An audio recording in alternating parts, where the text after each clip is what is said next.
شروع اللہ کا نام لے کر جو بڑا مہربان نہایت رحم والا ہے۔ ان فرشتوں کی قسم جو ڈوب کر کافروں کی جان کھینچ لیتے ہیں، اور ان کی جو مومنوں کی جان آسانی سے نکالتے ہیں، اور ان کی جو تیرتے ہوئے جاتے ہیں پھر لپک کر آگے بڑھتے ہیں، پھر دنیا کے کاموں کا انتظام کرتے ہیں کہ وہ دن آ کر رہے گا جس دن وہ زلزلہ آئے گا، پھر اس کے پیچھے اور زلزلہ آئے گا۔ اس دن لوگوں کے دل خوف زدہ ہوں گے اور آنکھیں جھکی ہوئی۔ کافر کہتے ہیں کیا ہم الٹے پاؤں پھر لوٹیں گے؟ بھلا جب ہم کھوکھلی ہڈیاں ہو جائیں گے تو پھر زندہ کیے جائیں گے؟ کہتے ہیں کہ یہ لوٹنا تو سراسر نقصان کا لوٹنا ہوگا۔ تو بس وہ ایک ڈانٹ ہوگی، اس وقت وہ سب میدان حشر میں آ جمع ہوں گے۔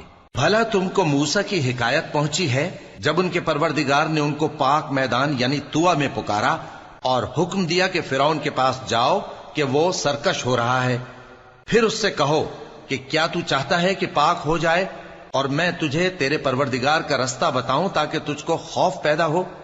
غرض انہوں نے اس کو بہت بڑی نشانی دکھائی مگر اس نے جھٹلایا اور نہ مانا، پھر لوٹ گیا اور تدبیریں کرنے لگا۔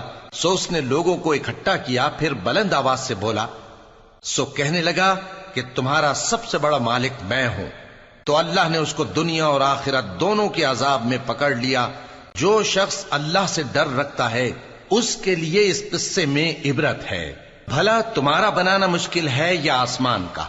اللہ نے اس کو بنایا، اس کی چھت کو اونچا کیا، پھر اسے برابر کر دیا، اور اسی نے رات تاریک بنائی اور دن کو دھوپ نکالی، اور اس کے بعد زمین کو پھیلا دیا۔ اسی نے زمین میں سے اس کا پانی نکالا اور چارہ اگایا اور اس پر پہاڑوں کا بوجھ رکھ دیا۔ یہ سب کچھ تمہارے اور تمہارے مویشیوں کے فائدے کے لیے کیا۔ پھر جب وہ بہت بڑی آفت آئے گی اس دن انسان جو محنت وہ کرتا رہا یاد کرے گا، اور دوزخ دیکھنے والے کے سامنے لا کر رکھ دی جائے گی۔